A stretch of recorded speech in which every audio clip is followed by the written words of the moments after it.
안녕하세요. 2022 학년도 자기소개서의 작성 그리고 면접 준비 강의를 맡은 경기도 한빛고등학교 최영진이라고 합니다. 이번 강의가 여러분이 대학 입시를 준비하는데 적게나마 도움이 되기를 바라면서 강의를 시작하겠습니다.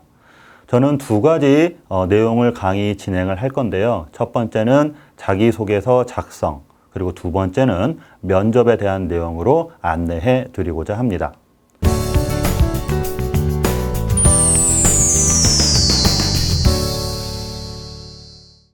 먼저 자기소개서 작성입니다.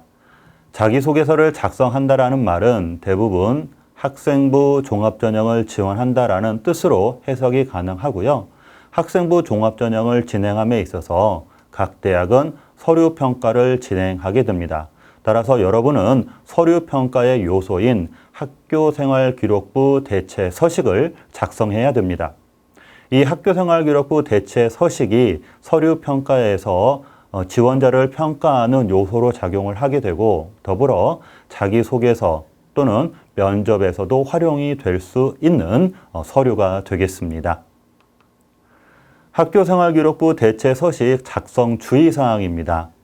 사실에 기초해서 본인이 직접 작성해야 합니다. 만약 대학에서 제출된 서류에 대해서 점검을 하는 과정에서 사실 여부를 지원자로 하여금 확인할 수 있도록 요청하는 사례가 발생할 수 있습니다. 이때 그러한 요청을 받으셨다면 반드시 사실 여부를 충분히 소명하셔야 되고요. 또한 허위 사실을 기재했거나 또는 기타 부정한 사실이 발견되었을 경우에는 불합격 처리가 되고요. 중요한 건 합격을 했다고 하더라도 합격 이후에도 입학이 취소될 수 있습니다. 공인어학 성적 그리고 수학, 과학, 외국어 교과와 관련된 교외 수상 실적도 역시 0점 또는 불합격 처리가 되겠습니다. 작성 주의사항 두 번째입니다. 학교생활기록부에 기재할 수 없는 항목, 교외 수상 실적, 교외 인증시험 등은 기재할 수 없고요. 더불어 어학연수와 같이 사교육 유발 요인이 큰 교외 활동은 역시 작성이 제한됩니다. 많은 지원자들이 가장 실수를 많이 하는 부분인데요. 지원자의 성명, 출신 고교, 부모, 친인척을 포함해서 실명, 사회적, 경제적 지위, 직종, 직업명, 직장명, 직위명을 암시하는 내용을 작성하게 되면 불이익을 받게 됩니다. 그래서 반드시 이 부분을 잘 숙지하셔서 불이익을 받는 일이 없도록 주의해야 하겠습니다. 0점 또는 불합격 처리가 되는 항목입니다. 좀 전에 안내해 드렸지만 공인어학 성적 부분입니다. 영어 토익을 시작해서 한자 자격 검정 시험과 같은 이러한 공인어학 성적을 학교생활기록부의 대체 서식에 작성하였을 경우에는 0점 또는 불합격 처리가 되겠습니다. 또한 수학, 과학, 외국어 교과와 관련된 수상 실적인데요. 각종 올림피아드부터 아래쪽에 있는 영어 말하기 대회 등 교외 수상 실적이 역시 학교생활기록부 대체 서식에 작성이 된다면 0점 또는 불합격 처리가 되고 있으니 이 점 염두에 두시기 바랍니다. 학교생활기록부 대체 서식은 대학별로 양식의 차이가 있습니다. 그중 예시인데요. 건국대학교 예시입니다. 먼저 활동 일자, 그 다음 활동 내용, 그리고 분량으로 구분해서 안내하고 있고요. 활동 일자는 검정고시 합격 이전 고등학교 재학 기간에 준하는 기간 동안의 내용만을 선택하도록 되어 있습니다. 활동 내용에서 고등학교 학교생활기록부 또는 이 부분이요. 자기소개서의 내용에 준하는 활동이라는 부분입니다. 자기소개서에는 여러 지원자들이 나의 능력 또는 나의 역량을 표현하고 있습니다. 대학 입장에서 본다면 자기소개서의 내용이 사실에 근거하고 있는지 아니면 과장된 내용인지를 판단하고 싶어 할 수 있습니다. 그럴 때 대학에서는 학교생활기록부 대체 서식을 통해서 사실 여부를 확인하게 됩니다. 따라서 학교생활기록부 대체 서식은 자기소개서 내용과 연결이 된다라는 점을 주의해 주시면 좋겠습니다. 항목은 5개의 항목을 기록하도록 되어 있습니다. 또 다른 경희대 예시인데요. 역시 주의사항을 보시면 자기소개서 부분이 언급되고 있습니다. 학교생활기록부 대체 서식은 자기소개서 내용의 진위 여부, 그러니까 진실인지 거짓인지 진위 여부를 확인하기 위한 서류입니다를 맨 앞부분에 제시하고 있어서 학교생활기록부 대체 서식은 자기소개서와 연관성 또는 관련성이 매우 밀접하다라고 염두에 두시면 되겠습니다. 모든 내용은 자기소개서 작성 유의사항, 각 대학은 자기소개서를 작성을 할 때 유의사항을 안내하고 있는데요. 그 유의사항에 기재된 사항과 내용을 준수하도록 안내되어 있습니다. 경희대 사례에서는 특별히 개수의 제한이 없는데요. 총 분량은 제한이 있습니다. 총 분량은 최대 15매로 제한되어 있는데요. 자, 그러면 앞에서 보셨던 건국대, 지금 보고 계시는 경희대, 또 다른 대학교 같은 경우에 여러 건의 활동을 기록함에 있어서 어떤 활동을 먼저 기록할 것인가에 대한 부분인 거죠. 경희대는 이렇게 안내하고 있었습니다. 가장 의미 있었다고 생각하는 활동을 중요도 순서로 기재해 달라고 되어 있습니다. 그러니까 가장 의미가 있었던 내용, 즉 자기소개서에서 활용할 수 있는 가능성이 높은 내용을 먼저 기록해 주시면 되겠습니다. 학교생활기록부 대체 서식을 좀 정리해 보겠습니다. 자기소개서의 소재로 활용이 되고요. 서류평가 또는 대학에 따라서 면접평가에 활용이 되고 있습니다. 따라서 대학별 유의사항 그리고 작성 방법을 필히 확인하셔야 하고요. 3건, 5건, 5건 이상 등 여러 개를 기록할 경우에 가장 의미가 있다고 판단하는 순서대로 목록을 작성하시는 게 좀 더 의미가 있거나 또는 평가에 유의미하다라고 생각이 됩니다. 고등학교 재학 기간에 준하는 기간, 즉 중학교 기간 등은 기록할 필요가 없는 거고요. 작성 분량 또는 제출 기한은 반드시 준수해 주시기를 바라겠습니다. 학교생활기록부 대체 서식과 자기소개서의 관련성을 한 번 더 강조해 드리겠습니다. 학교생활기록부 대체 서식은 목록에다가 무엇을 했다라고 기록을 하는 거죠. 그래서 사실 나열의 의미를 가지고 있습니다. 이에 반해서 자기소개서는 학교생활기록부 대체 서식에 기록되어 있는 내용들에 대해서 그 내용을 해설하는 역할을 하고 있습니다. 그렇기 때문에 학교생활기록부 대체 서식과 자기소개서는 상호 보완적 역할을 하고 있고 그에 따라서 자기소개서와 대체 서식은 밀접한 관련성을 가지고 있다라고 생각해 주시면 되겠습니다. 자, 지금부터 자기소개서에 대해서 알아보겠습니다. 자기소개서의 작성 순서를 대략 점검해 보겠습니다. 꼭 이런 건 아니지만 보통 이 방법, 이 순서로 적용하시면 조금 더 자기소개서 작성하시기가 수월하실 거라고 생각이 드는데요. 먼저 문항을 확인하는 과정입니다. 그리고 대학 홈페이지 또는 입학처 홈페이지를 방문하셔서 대학에 대한 정보를 확인하는 과정이 필요합니다. 그리고 나에 대해서 점검하는 과정으로서 학교생활기록부 대체 서식 등이 포함된 서류를 점검해 보는 과정이 필요합니다. 그리고 자기소개서를 작성하시게 되고요. 마지막으로 첨삭과 수정 과정을 거쳐서 자기소개서를 완성하시게 됩니다. 문항을 확인해 보도록 하겠습니다. 자기소개서 공통 양식으로 나와 있는 문항은 공통문항 2개, 그리고 대학별 자율문항 1개로 구성되어 있습니다. 자기소개서를 서류로 반영하는 모든 대학은 1번과 2번이 공통문항으로 작용하고 있고요. 3번은 적용하는 대학과 적용하지 않는 대학이 있으며 적용하는 대학에서도 대학별 문학 내용에 차이가 있습니다. 첫 부분에 보시면 고등학교 재학 기간 중이라는 말로 시작을 하고 있습니다.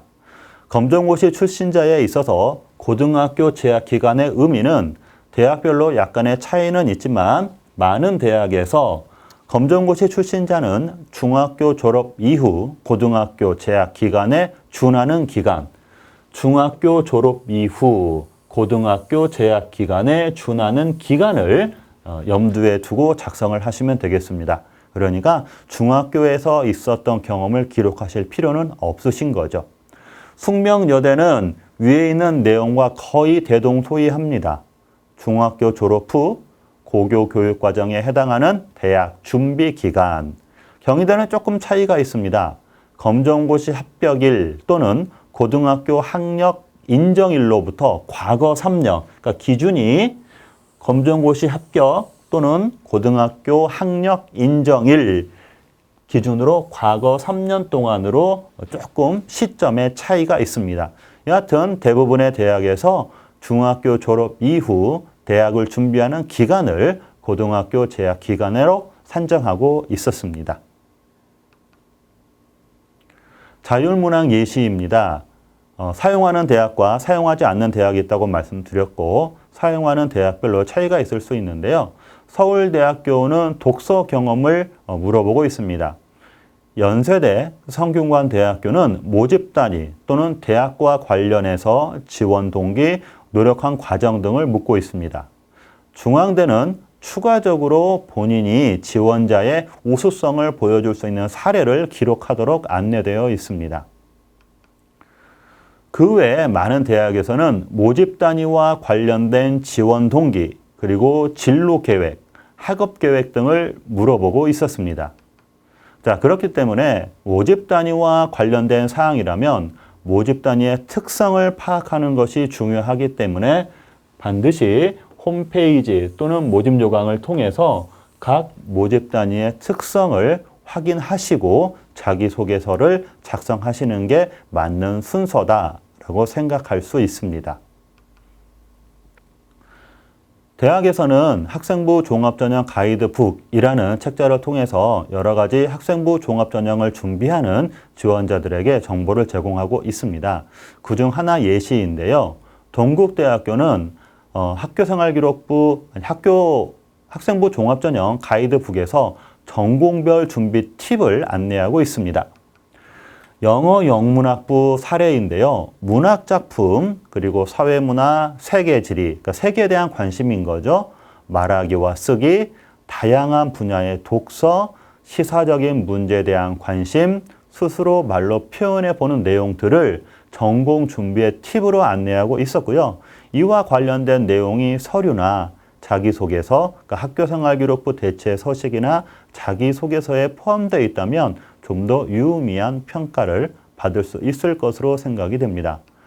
영어 영문학부 이외에도 화학과에서도 그러한 특징을 안내하고 있으니까 꼭 동국대가 아니더라도 모집 단위의 특성을 파악하는 데 도움이 될 수 있는 자료라고 생각을 합니다. 또 다른 대학교로서 서울시립대가 있는데요. 서울시립대는 모집 요강에 각 모집 단위별 인재상을 안내하고 있습니다. 서울시립대는 서류평가를 진행함에 있어서 3가지 평가 요소를 활용하고 있는데요. 학업 역량, 잠재 역량, 사회 역량을 구분하고 있습니다. 그런데 모집 요강에 각 모집 단위별 인재상을 말할 때 이 순서를 그대로 적용하고 있습니다. 행정학과를 예로 들면 첫 번째가 학업 역량, 두 번째가 잠재 역량, 세 번째가 사회 역량을 나타내고 있습니다. 보통 학업 역량 그리고 잠재 역량을 전공 적합성에 준하는 역량으로 보고 있고요. 사회 역량을 인성에 준하는 역량으로 보고 있습니다. 그래서 서울시립대 모집 요강을 참고하시면 모집 단위별 학업 역량 그리고 서울시립대에서 요구하는 잠재 역량 또는 전공 적합성 그리고 사회 역량 등을 확인해 보실 수 있습니다. 행정학과 경영학부 세부적으로 보시면 약간의 차이가 있고요. 또 역시 다른 모집 단위에 대해서도 각각 세 분야로 나뉘어서 각 모집 단위별 인재상을 안내하고 있으니까 꼭 확인해 보시기를 제안해 드리겠습니다. 홈페이지 방문입니다. 문항을 확인한 후에 이제 대학에 대한 정보를 찾기 위해서 홈페이지를 방문해 보는 건데요. 예시로 동국대학교 홈페이지 입학처 내용입니다. 아래쪽에 보시면 학생부 종합전형 가이드북이라는 tab이 있습니다. 이 탭을 통해서 학생부 종합전형에 대한 자료를 확인해 보는 것이고요. 학생부 종합전형 가이드북 앞에서 잠깐 언급해 드렸던 내용인데요. 그 내용을 들어가 보면 학생부 종합전형의 특징, 그리고 서류평가, 면접평가에 대한 내용도 확인하실 수가 있습니다. 더불어 사례도 확인할 수 있고요. 자기소개서를 작성하는 팁까지 정보가 안내되어 있으니까 확인해 보시면 좋겠습니다. 자, 이제 서류를 점검하는 겁니다. 각 대학에 나와 있는 여러 가지 자료를 바탕으로 해서 학교생활기록부 대체 서식을 작성하셨을 텐데요. 학교생활기록부 대체 서식을 작성할 때 자기소개서와 관련성이 높다라는 점을 말씀을 드렸습니다. 그래서 학교생활기록부 대체 서식에 기록되어 있던 내용들이 과연 자기소개서를 작성을 할 때 1번에 활용할 것인지 2번에 활용할 것인지 자율문항이 있다면 3번에 활용할 것인지를 고민하셔서 어느 분야에 활용할 내용인지를 점검해 보시는 과정입니다. 하나의 내용을 가지고 1번에 활용을 할 수도 있고요. 또 그 내용을 다시 2번에서도 활용 가능하겠습니다. 그리고 대체 서식에 있는 내용들을 가지고 1번과 2번 또는 3번을 고민을 했는데 1번에 다수의 내용이 등장을 하고 2번에는 내용이 없었다고 한다면 학교생활기록부 대체 서식의 항목을 2번 분야에 들어있는 것들을 조금 더 다시 고려해 보시는 게 좋겠다고 생각이 듭니다. 내용 구성하기입니다.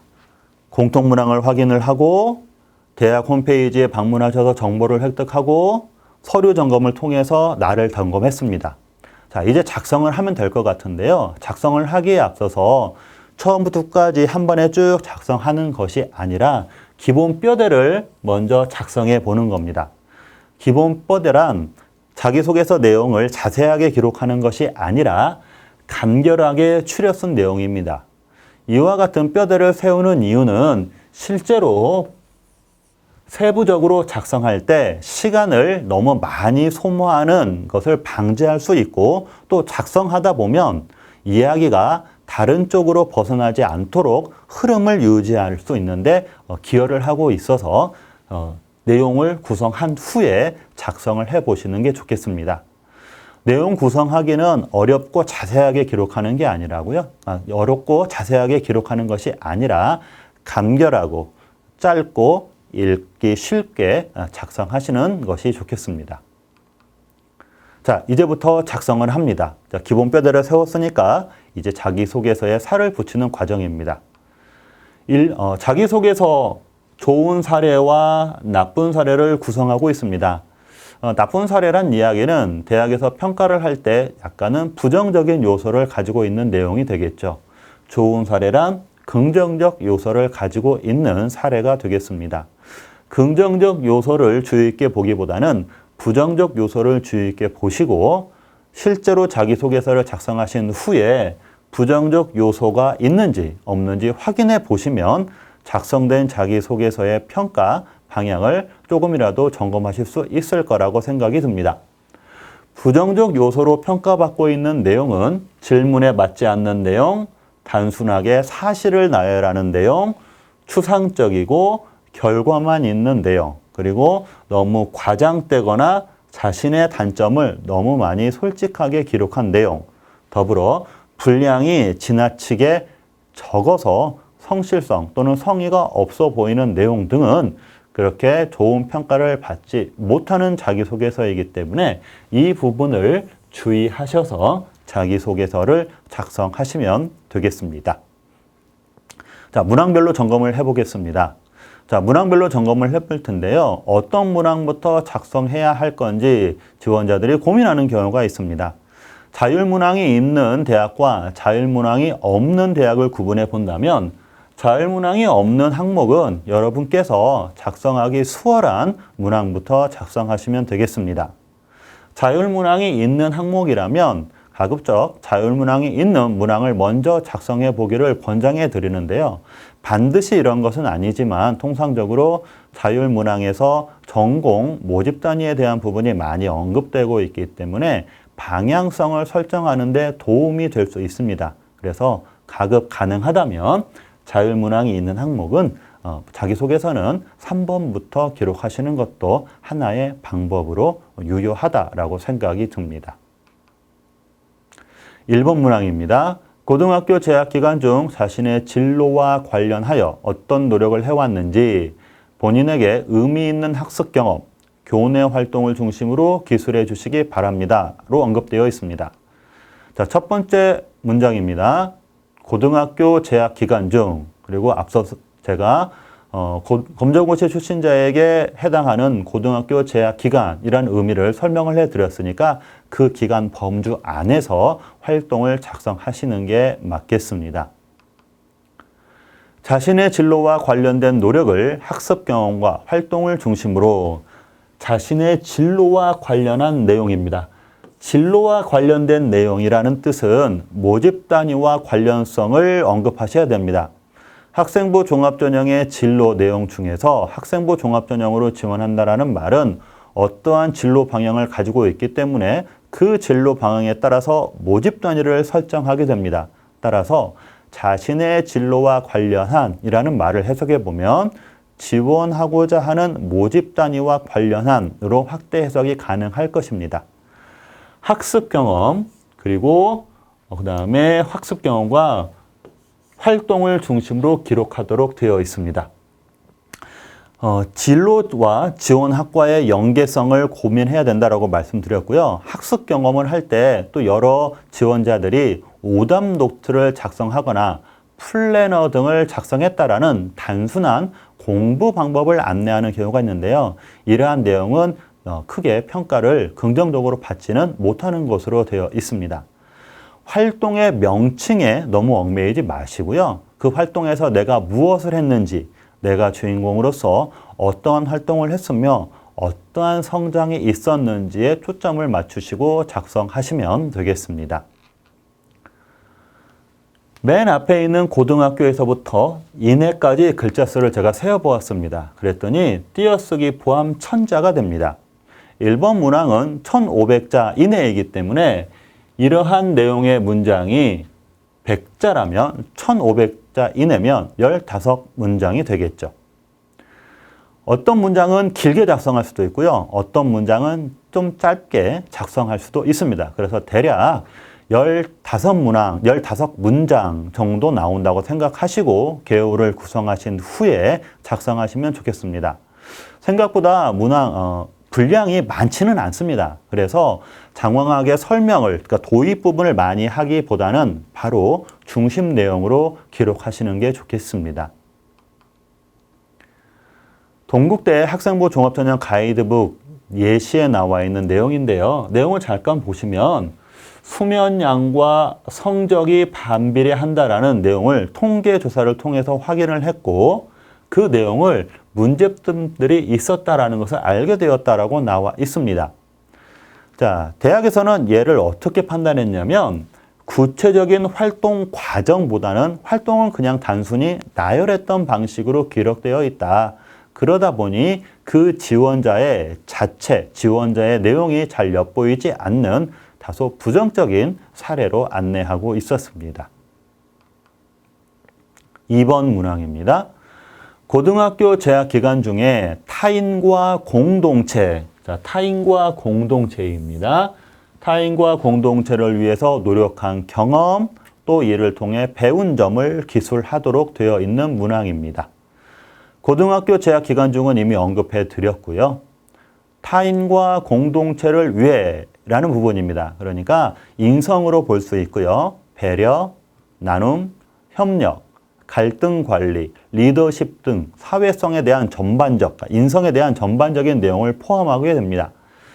타인이라고 있기 때문에 개인과 개인도 가능하고요. 공동체가 언급되고 있기 때문에 개인과 공동체 또는 개인과 개인 플러스 공동체의 내용을 소재로 활용하실 수 있습니다. 노력한 경험과 이를 통해 배운 점입니다. 노력한 경험인데 단순하게 착한 일을 했다라고 나열하는 것은 조금 더 긍정적인 평가를 받지 못할 수 있습니다. 띄어쓰기 포함 800자 이내입니다. 1번 문항에 비해서 양이 많이 줄어들어 있는데요. 그러다 보니까 80자 정도 작게 쓸 수도 있겠지만 긴 문장이 또 필요하기 때문에 대략 9문장 정도 나온다고 생각하시고 개요를 구성하시면 좋겠습니다. 역시 학생부 종합전형 가이드북에 나와 있던 사례입니다.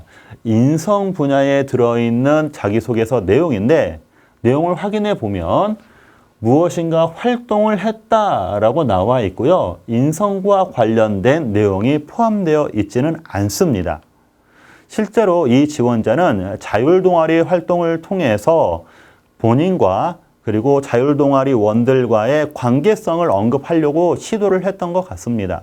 그런데 실제 내용에서는 역할에 대한 부분보다는 탐구 내용에 대해서 그냥 서술하는 데 초점이 맞추어져 있었기 때문에 이게 문항 구성이 맞지 않는 거죠. 만약에 이 내용이었다면 오히려 1번 문항에 기록했던 것이 오히려 더 맞지 않았었을까 싶은, 즉 문제에서 요구하고 있지 않은 엉뚱한 내용을 담고 있었다라고 나와 있습니다. 3번 문항입니다. 자, 있는 대학, 없는 대학, 그리고 내용 구성상의 대학별로 차이가 있습니다. 광운대학교에서 3번 문항을 작성하는 팁을 안내하고 있었는데요. 1번 문항과 2번 문항은 무엇을 했던 과거 경험을 가지고 기록하게 됩니다.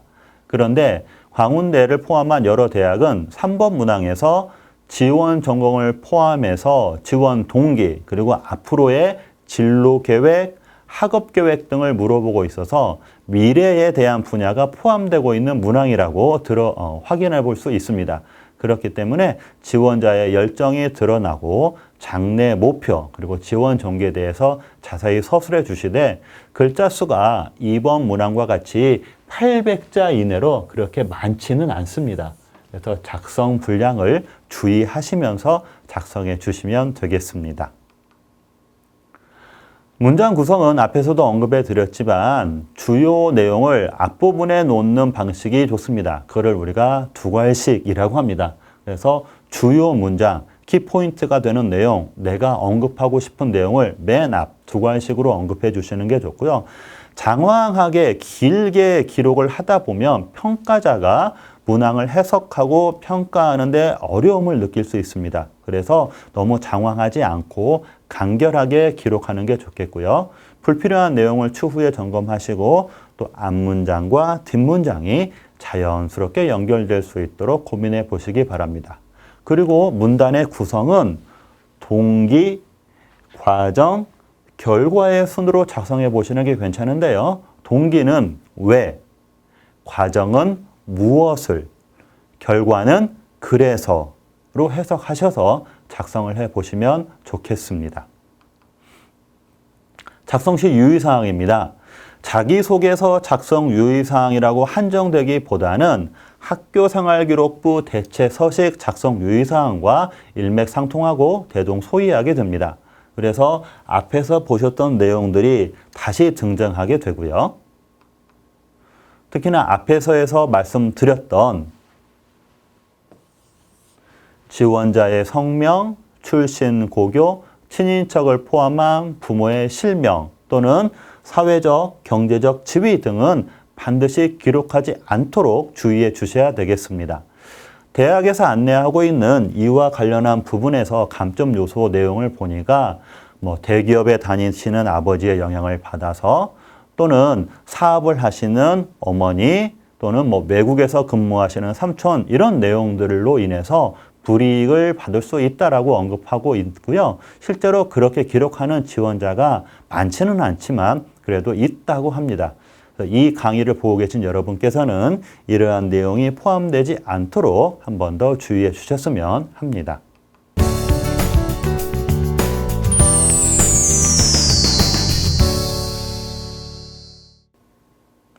자, 이제 면접 내용 두 번째 내용을 시작을 하겠습니다.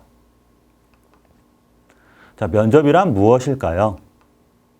자, 면접을 한문으로 생각을 하면 얼굴과 마주 본다라는 내용이 포함되어 있습니다. 그래서 서로 만나서 대면하여 진행하게 되는데요.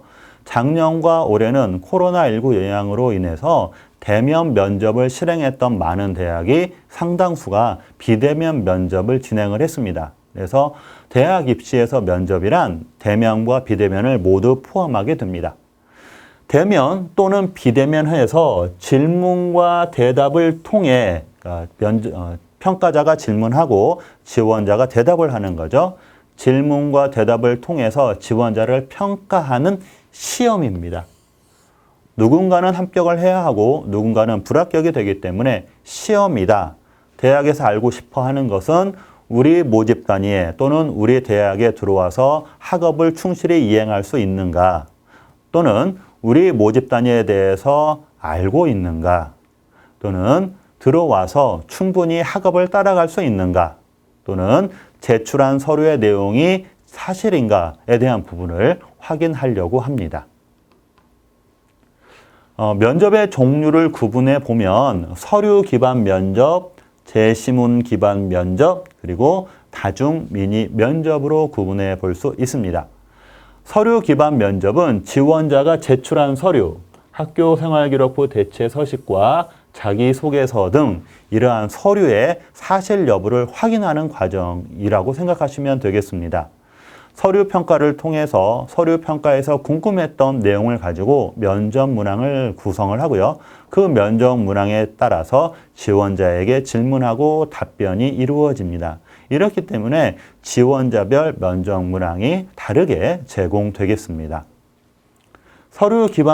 제시문 기반 면접은 제시문을 가지고 공통 면접 문항을 개발하여 실시하는 면접입니다. 서류 기반 면접에 비해서 다소 어렵다라는 게 일반적인 특성입니다. 서류 기반 면접은 지원자별로 면접 문항에 차이가 있지만 제시문 기반 면접은 공통 제시문을 가지고 공통 문항으로 통상 질문하게 됩니다. 제시문을 읽고 답변을 준비해야 되기 때문에 답변을 준비할 수 있는 시간을 또 부여해 주고 있습니다. 그래서 제시문 기반 면접은 구술로 답하는 논술이다라고 평가를 받고 있습니다. 세 번째로 다중 미니 면접입니다. 다중 미니 면접은 일부 의예과를 모집하는 대학에서 활용하고 있는 면접 방식인데요. 여러 개의 상황을 구성하고 그 상황을 진행하는 과정을 통해서 지원자의 특성과 의사 능력, 소통 능력을 확인해 보는 과정이 되겠습니다. 그리고 면접을 진행하는 방식에 의해서 다시 두 개로 구분해 볼 수 있는데요. 다대일 면접, 면접관 2인에서 3인, 그리고 지원자 1명으로 구성하여 면접을 실시하는 다대일 면접. 면접관 다수와 지원자 다수가 구성하여 면접을 진행하는 다대다 면접으로 구분해 볼 수 있습니다. 작년부터 코로나19 영향에 의해서 역시 다대다의 면접은 점차 대학별로 하지 않고 있는 추세입니다. 면접 진행 과정을 확인해 보겠습니다. 대학별로 다소 차이가 있고요. 일반적인 사항을 안내해 드리려고 합니다. 그래서 여러분께서는 대학별 안내사항 또는 모집 요강을 반드시 확인하시고요. 저는 일반적인 진행 과정을 말씀드리겠습니다. 면접의 진행 과정을 구분해 보면 대기 상태, 준비실의 이동, 실제 면접이 이루어지는 과정, 그리고 퇴실로 구분해 볼 수 있습니다. 준비실로 이동한다는 이야기는 제시문 기반 면접일 경우에 제시문을 확인을 하고 답변을 준비하는 과정이 있는 것이죠. 또는 꼭 제시문 면접이 아니더라도 서류 기반 면접일 때 대기 장소에서 면접실을 방문하기 전에 준비실로 이동하는 경우도 가끔은 있습니다. 면접 진행 과정을 세부적으로 확인해 보겠습니다. 먼저 대기실에 있는 대기 상태입니다. 면접은 실제로는 면접실 안에서 이루어지지만 통상적으로 대기실에서부터 시작하고 있다라는 게 일반적인 상황입니다. 대기실에 오셔서 예상되는 질문에 대해서 답변을 차분히 마음속으로 정리하시면서 마인드 컨트롤하는 게 필요하고요. 본인 이외에 여러 다른 지원자들이 있을 텐데 다른 지원자들을 너무 의식하지 않으셨으면 합니다. 그리고 본인의 차례가 가까워지면 다시 한번 복장을 조금 살피고 대기실에서 준비를 하시면 되겠습니다. 자, 준비실로 이동을 하면 제시문 기반 면접일 경우에는 제시문을 안내하고 그 제시문에 따른 면접 문항을 확인하실 수 있습니다. 그리고 그에 대한 답변을 준비하시면 되고요. 서류 기반 면접인 경우에는 특별히 제시문이 제시되지 않기 때문에 차분히 면접실 앞에서 준비하시면 되겠습니다. 그리고 이제 입시를 합니다. 입시를 할 때는 먼저 문을 그냥 열지 마시고 노크를 한 후에 잠시 기다렸다가 입장을 하시면 되고요. 평가자의 입장에서 보면 똑똑똑이라는 노크 자체가 평가의 시작이다라는 것을 의미하고 있습니다.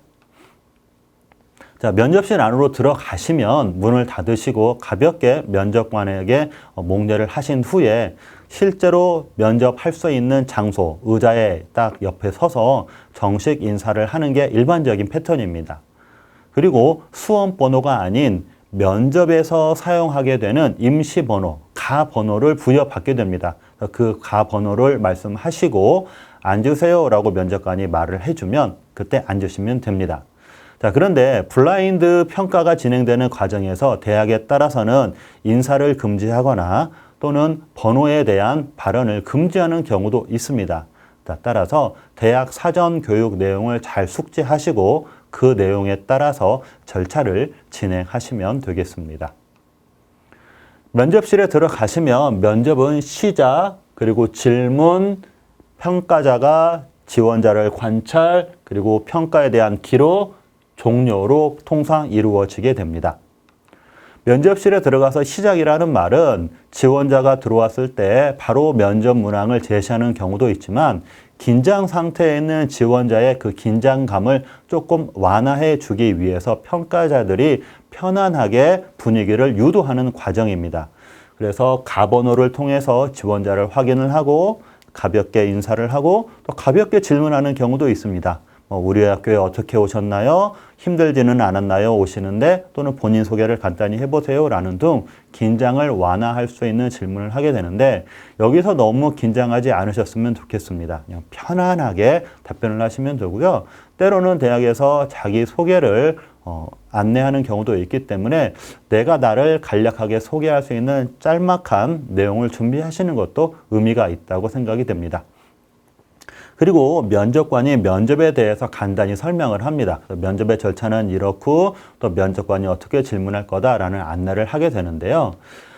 역시 블라인드 평가로 인해서 이러한 앞에 있는 서두 과정이 생략된 채 바로 면접을 진행하는 경우도 있습니다. 그래서 나를 소개할 거를 준비했다고 해서 그거를 하지 못해서 문제가 되지는 전혀 않기 때문에 역시 대학의 사전 교육 내용을 반드시 참고하셔서 그 내용에 따라서 면접을 진행하시면 되겠습니다. 면접은 질문하고 관찰하고 기록에 의해서 진행이 됩니다. 자, 그렇기 때문에 면접 문항을 잘 들어야 되겠죠. 답변하는 자세입니다. 질문을 주의 깊게 들어야 됩니다. 평가자가 질문을 하는데 내가 알고 있는, 내가 답변하기 쉬운 또는 내가 미리 준비한 내용이 나왔다고 해서 질문이 끝나기도 전에 답변을 하는 것은 옳은 태도가 아닙니다. 질문을 주의 깊게 잘 듣고 평가자가 말이 끝났을 때, 질문의 내용이 끝났을 때 답변을 진행해 주시면 됩니다. 답변을 시작하기 전에 답변을 어떻게 해야 될지 대략적으로 생각을 하고 또렷이 답변해 주시는 것도 괜찮고요. 답변의 속도를 너무 빠르지 않게 안정된 속도를 유지하는 것도 좋겠습니다. 또한 마무리는 확실하게 했습니다 라고 끝내주는 게 좋은데요. 가끔 일부 지원자가 마무리를 불확실하게 해서 이게 답변이 끝났는지 그렇지 않았는지 평가자가 혼동하는 경우가 가끔 발생할 수도 있습니다. 자신 있는 태도로 솔직하게 답변하시고요. 의자에 앉아있기는 하지만 가벼운 손동작 정도는 괜찮겠습니다. 또한 면접관에게 시선을 맞추어서 내가 면접관을 존중하고 있고 면접관에 집중하고 있다는 태도를 보여주는 것도 좋겠습니다. 주의사항으로서 답변이 생각보다는 좀 잘 안 나오거나 부족하거나 좀 미흡할 수도 있을 것입니다. 그렇다고 하더라도 머리를 극적거리거나 또는 혓바닥을 내놓거나 하는 태도를 가지시면 안 되겠고요. 자기소개에서도 두 가지식으로 앞부분에 중요 내용을 기록하는 게 좋겠다라고 말씀드렸듯이 면접 답변에서도 요점을 앞에 두고 진행하시는 것이 좋겠습니다. 답변을 준비함에 있어서 답변 내용을 조금 더 가다듬을 필요가 있어서 정리가 필요하다면 면접관에게 시간을 약간만 부여하도록 요청하는 것도 괜찮겠습니다. 또한 질문을 들었는데 질문 내용을 모를 경우도 있습니다. 그렇다면 엉뚱한 대답을 진행하기보다는 정중한 자세로 질문 내용을 잘 이해할 수 없으니 다시 한번 질문해 달라고 요청하시면 면접관은 질문의 내용을 좀 풀어서 다시 질문해 주니까 그 방법을 활용하시는 것도 괜찮겠습니다. 자, 면접이 끝났습니다. 자, 여러 개의 질문이 오가고요. 면접이 끝났습니다. 그리고 종료가 됐겠죠. 자, 종료가 되면 면접관은 면접이 종료되었다라는 내용으로 안내를 할 겁니다. 그리고 면접 결과는 어떻게 그리고 최종 결과는 어떻게 나오는지 안내할 수도 있습니다. 자, 그 내용을 다 듣고 나신 후에 의자의 옆에 서서 인사를 정중히 하시고 면접실을 나오시면 되겠습니다. 평가의 종료는 면접실을 나갔을 때까지 평가가 진행이 된다라고 통상 언급이 되고 있습니다. 그래서 답변이 끝났다고 해서 자세를 흐트러뜨리거나 또는 면접 내용에 대해서 본인이 스스로 만족하지 못하고 그거를 드러내지 않도록 조심해 주시면 되겠고요. 퇴실을 하고 면접 실문을 조용히 닫을 때까지 평가는 진행이 된다라는 점을 유의해 주시면 되겠습니다. 역시 별도의 절차 없이 바로 퇴실하는 경우도 있다라는 점, 그렇기 때문에 대학의 사전 교육 내용을 참고해 주시면 좋겠습니다. 효율적으로 말하기입니다. 앞에서도 효율적으로 효율적으로 자기소개서를 작성하는 방법을 언급해 드렸듯이 그 내용과 유사한데요. 먼저 의견형 질문에 답변하는 방식입니다. 꼭 이렇게 한다라고 고정되어 있는 건 아니고요. 이렇게 됐으면 좋겠다라는 내용으로 제안해 드리고자 합니다. 의견형 질문은 지원자의 생각이 어떤지 물어보는 거죠. 정답이 있는 문항이 아니라 그 답변에 대해서 지원자가 어떤 생각을 가지고 있고 어떤 근거에 의해서 답변하는지를 확인해 보고자 하는 내용이 되겠습니다. 그래서 의견형 질문인 경우에 3단계로 하는 방법으로서 답변의 결과, 즉 주장을 이야기하고 그 다음에 그 주장에 대한 근거, 사례로 제시하는 방법입니다. 원자력 발전소 이용에 반대합니다 라는 주장을 이야기했고 그 주장의 근거로서 왜냐하면 전력을 얻고 난 후에 핵 폐기물이 발생해서 그 처리하는 데 문제가 있습니다. 그리고 사례로 많은 선진국에서 원자력 발전을 감수하고 있습니다 라고 답변하는 방식인 거죠. 결과인 주장, 근거, 사례 3단계로 말하는 방법입니다. 의견형 질문인데 4단계로 말하는 방법입니다. 3단계와 큰 차이가 있는 것이 아니라 처음에 주장을 마지막에 다시 한 번 더 주장하는 내용이 되겠습니다. 야구는 팀워크가 중요한 경기입니다 라고 생각한다는 주장을 언급을 하고요. 그 근거를 제시하고 사례를 언급한 후에 다시 한 번 더 따라서 팀워크가 중요하다고 생각합니다 라고 주장을 한 번 더 이야기하는 방식입니다. 그래서 앞에 있던 3단계보다는 4단계가 맨 마지막에 주장을 한 번 더 강조하고 있습니다.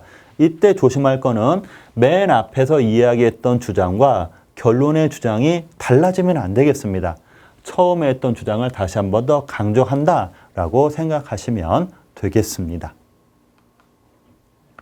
두 번째로 행동형 질문에 대한 답변입니다. 행동형 질문은 학교생활기록부 서식 또는 자기소개서에 있는 내용을 중심으로 해서 무엇을 했다고 나와 있는데 또는 무엇을 했다고 기록되어 있는데 또는 학교생활기록부 대체 서식에서 또는 자기소개서에서와 같이 지원자의 기록된 내용을 중심으로 문의를 하게 됩니다. 자, 그랬을 때 답변하는 방식, 의문형과 마찬가지로 3단계, 4단계를 구분해 볼 수 있는데요. 자기소개서 문장 구성 때 잠깐 언급해 드렸던 내용입니다. 3단계로 말하기, 동기, 과정, 결과. 동기, 왜, 과정, 무엇을, 결과, 그래서입니다. 자, 동기는 예시로 보면 궁금증 사항을 더욱 자세히 알아보고 싶어서 선생님께 추천을 받아서 독서를 하게 되었습니다. 독서에 관한 질문 사항인 거죠. 자, 과정, 그 책을 읽으면서 특별히 어떤 관심 내용이 조금 더 있었다라는 내용을 언급을 하고요. 결과로서 그 독서 내용이 실험을 진행함에 있어서 궁금했던 부분들을 잘 이해할 수 있었다. 그래서 왜, 동기, 무엇을, 과정, 그래서, 결과의 순으로 답변하는 내용이 되겠습니다. 행동형 질문의 답변 4단계입니다. 앞쪽에 보셨던 3단계와 큰 차이가 있지는 않는데요. 상황, 동기로 해석하시면 되겠습니다. 행동, 과정으로 해석하시면 되고요. 결과는 동일합니다. 그래서 3단계와의 차이점은 두 번째 목표가 들어갑니다. 과제가 들어가는 거죠. 그래서 상황, 동기, 그리고 목표, 과제, 행동, 결과. 멘토 멘티에 대한 내용으로 언급을 해보면 상황은 영어 멘토 멘티 프로그램에 참여했던 상황, 그리고 과제 또는 목표는 멘티의 성적 향상이 과제 또는 목표였고요. 그래서 어떻게 진행을 했는지 그리고 결과로서 어떠한 내용이 있었는지를 언급하게 되는 행동형 질문 4단계 방식입니다. 꼭 3단계로 해야 된다, 꼭 4단계로 해야 된다 그런 건 아니지만 3단계나 4단계 방식을 한다면 평가자가 궁금했던 내용을 최대한 자세히 안내가 진행이 되는 내용이기 때문에 충분히 평가에서 긍정적인 평가를 받을 수 있는 방법이라고 생각이 듭니다. 면접 준비하기입니다. 면접을 준비할 때는 자기소개서 작성 순서와 유사한데요. 대학에 대한 정보를 찾고 서류를 검토하고 묘의 면접을 해보는 과정으로 언급해 드릴 수 있습니다. 대학에 대한 정보는 앞에서 언급해 드린 것처럼 대학의 홈페이지 또는 입학처 홈페이지 또는 학과 홈페이지를 방문해 보셔서 대학의 특징, 학과의 특징을 확인해 보는 거죠. 그리고 모집 단위와 관련성을 언급하면서 그 모집 단위의 교육과정, 졸업 후 진출 분야를 확인해 보시면 되겠습니다. 또한 모집 요강 또는 입학처 홈페이지에 나와 있는 안내사항을 통해서 면접의 진행 방식을 확인해 보셔야 하고요. 또한 제시문 기반 면접인 경우에 그 제시문 기반 면접 문항이 이전 연도가 관연도 제시문 기반 면접의 면접 문항이 제시문과 함께 공지되어 있습니다. 그래서 선행학습 영향평가라는 내용을 통해서 관연도 면접 문항을 확인해 보실 수 있고요. 또 서류 기반 면접이라고 하더라도 학생부 종합전형 가이드북을 통해서 면접에 대한 팁을 충분히 확보하실 수 있습니다. 자, 윗부분이 대학에 대한 점검이었다면 두 번째 부분은 나에 대한 점검인 거죠.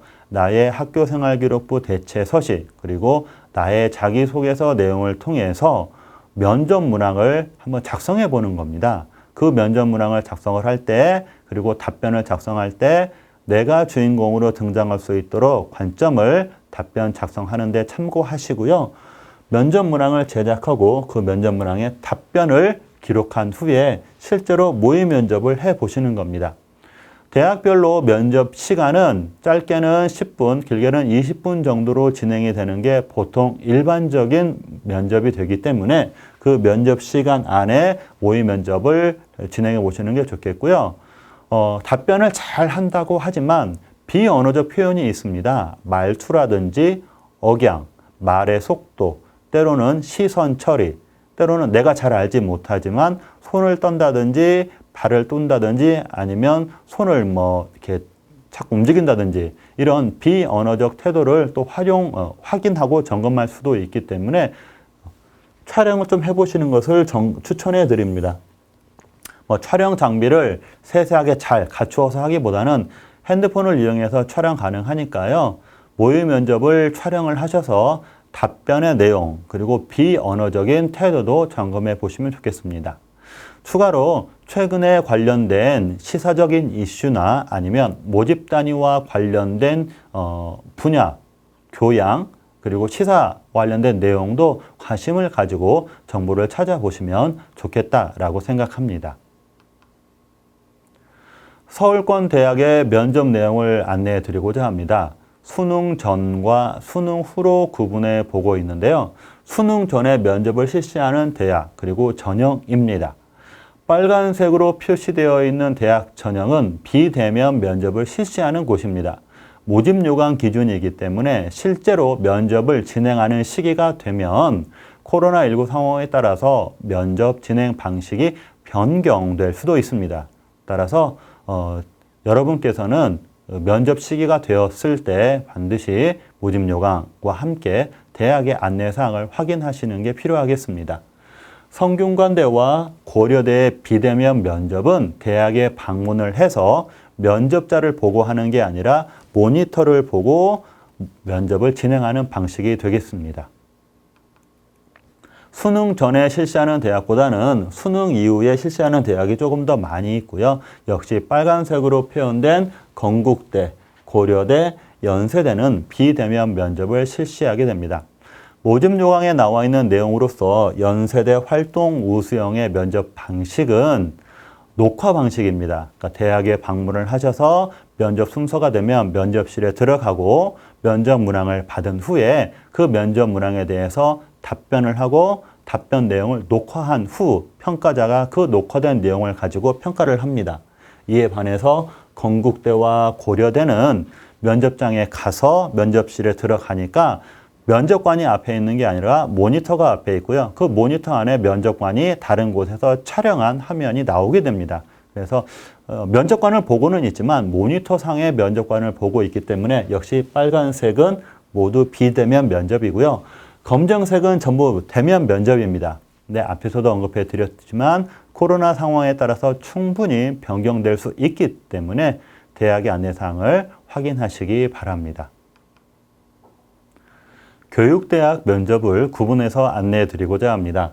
자, 위쪽부터 교육대학이 있는데요. 아래쪽에 있는 3개 대학은 교육대학은 아니지만 초등교육과를 개설해서 합격자를 선발하고 있는 대학입니다. 교육대학은 재작년까지는 다대다 면접을 많이 실시했었는데요. 작년부터 코로나19 상황에 의해서 다대다 면접은 폐지하는 경향이 있습니다. 특별히 부산교대는 모집 요강 기준으로 보았을 때 다대다 면접을 실시하고 있는 것으로 안내가 되어 있었습니다. 이 역시 코로나19 상황에 따라서 변경될 소지가 충분하기 때문에 사전에 면접 전에 대학의 안내사항을 반드시 확인하시기 바랍니다. 교대는 제시문으로 면접을 진행하는 곳이 있고요. 또 제출 서류를 가지고 면접을 진행하기도 합니다. 대학에 따라서 면접 방식이 역시 다르기 때문에 대학의 특성에 맞게 준비하시면 좋겠습니다. 선행학습 영향평가를 통해서 면접 문항을 미리 선행학습 영향평가를 통해서 관연도 면접 문항을 공지한다고 말씀드렸었는데요. 서울교대 관연도 면접 문항입니다. 면접 문항이 그렇게 좀 쉽거나 그렇게 난이도가 낮지는 않는데요. 내용을 잘 살펴보시고 이러한 내용이 면접으로 등장을 하는구나 라는 것을 염두한 주신 후에 면접 문항을 준비를 하시면 되겠습니다. 더불어 최근에 교육 분야와 관련된 이슈를 간단히 정리해 보았습니다. 이게 일반적인 건 아니고요. 그러니까 이렇다라고 딱 단정할 수는 없지만 참고해 볼 만한 내용은 된 것 같습니다. 스쿨존 사망사고, 학교 급식에서 채식 기본권 보장, 초등학생 화장부터 코로나19에 따라서 교육의 양극화, 그리고 미디어의 영향, 그리고 최근에 안내되었던 디지털 정보 문해력, 디지털 리터러시 등에 대해서 관심을 조금 가져보시고요. 정보를 찾으신 후에 그에 따라 여러분의 입장, 자신의 생각을 조금 더 정리해서 답변을 준비하시는 것도 좋겠습니다. 제가 자기소개서 작성 그리고 면접에 대한 준비 내용들에서 여러 가지를 말씀드렸는데요. 또 이 강의 이후에도 추가적인 정보가 궁금하실 수도 있으실 겁니다. 그랬을 때 사용할 수 있을 만한 사이트인데요. 유튜브입니다. 유튜브 대학 어디가 TV라는 채널인데요. 그 채널을 방문하시면 세 번째 재생 목록이 있고요. 이 재생 목록을 클릭을 하시면 면접과 관련된 내용의 동영상을 확인하실 수 있고 또한 자기소개서 작성에 관련된 내용을 확인하실 수도 있습니다. 그래서 이 강의 끝나시고 또 추가적인 내용이 좀 더 궁금하신 분들은 대학 어디가 유튜브 채널을 활용하시는 것도 괜찮겠습니다. 특별히 면접에 대해서 조금 더 안내를 해드리면 시간은 그렇게 길지 않습니다. 10분을 넘지 않고 맨 아래에 있는 부분만 약 12분이니까 그렇게 넘지 않은 길지 않은 내용이고요. 면접의 기초부터 블라인드 면접, 면접의 종류, 제시문 기반 면접, 그리고 상환 기반 면접 등 면접에 대해서 다시 세분하게 안내를 하고 있기 때문에 추가적인 사항이 궁금하신 분은 여기에 있는 또 유튜브를 활용해 보시고 정보를 얻으시는 방법도 좋겠습니다. 마지막 면접 당일 당부 또는 주의사항입니다. 면접을 진행함에 있어서 면접장에 들어가기 위해서는 수험표 그리고 신분증 등이 필요합니다. 대학에서는 모집 요강을 통해서 수험표, 신분증을 준비하도록 안내를 하고 있고요. 또는 홈페이지를 통해서 그 내용을 추가적으로 조금 더 안내하고 있기는 합니다. 만약 면접 당일 면접실 앞에 도착을 했는데 수험표를 가지고 오지 않았거나 신분증을 가져오지 않았다면 면접실에 입실할 수가 없습니다. 그렇게 되면 면접 응시 기회 자체가 박탈당하기 때문에 반드시 수험표, 신분증 등 대학에서 요구하고 있는 준비물을 사전에 준비해 주시기 바랍니다. 대학에 도착하는 것이 바로 면접장, 대기실에 도착하는 것은 아니겠죠. 대학에 도착했다고 해서 실제로 면접을 위한 대기실까지의 거리가 상당히 멀 수도 있고요. 또 가까울 수도 있습니다. 그러니까 좀 시간적인 여유를 두고 미리 도착했으면 좋겠습니다. 그리고 미리 도착해서 대학의 분위기를 조금 보시고 심리적 안정을 취하시는 것도 좋겠다라고 생각이 듭니다. 사전 교육이 있을 것이고요. 진행 요원의 지시를 반드시 따라야 되겠습니다. 그런데 진행 요원이 언급하지 않았거나 또는 사전 교육 내용이 없었지만 궁금한 사항이 있을 수 있고 판단이 모호한 경우도 있을 수 있습니다. 그렇다면 여러분께서 개별적으로 판단하기보다는 반드시 진행 요원에게 문의를 하셔서 그 결과를 따르시는 게 가장 확실한 방법이라고 생각을 합니다. 또한 자기소개서 작성에서도 언급해 드렸지만 면접에서도 면접 답변 과정에서 지원자의 성명 또는 수험번호, 출신 고교, 친인척을 포함한 부모님의 실명, 사회적, 경제적, 지위, 직종, 직장, 직위명 등을 암시할 수 있는 내용을 언급하게 되면 답변 내용 중에 그 내용이 나타나게 되면 제재를 받거나 또는 불이익을 받을 수 있습니다. 모 대학인 경우에는 한 번 언급을 하면 제재를 받게 됩니다. 그런 말을 하면 안 된다, 불이익을 받을 수 있다라고 제재를 받게 되는데요. 지원자 입장에서 그러한 제재를 한번 받게 되면 이게 이제 신경이 자꾸 쓰이겠죠? 긴장감이 더 커질 수 있습니다. 그로 인해서 충분히 자신의 역량을 발휘하지 못할 수도 있습니다. 그래서 사전 모의 연습 단계에서 이러한 내용들이 나타나지 않도록 준비를 철저히 하시기를 당부해 드리겠습니다. 자, 이상으로 자기소개서 작성과 면접 준비에 대한 내용을 안내해 드렸습니다. 모쪼록 대학 입시를 준비하는 과정에 이번 강의가 도움이 되시기를 바라고요. 여러분의 대학 입시가 여러분이 목표한 대로 잘 성취되기를 기원해 드리겠습니다. 이상으로 강의를 마치겠습니다. 감사합니다.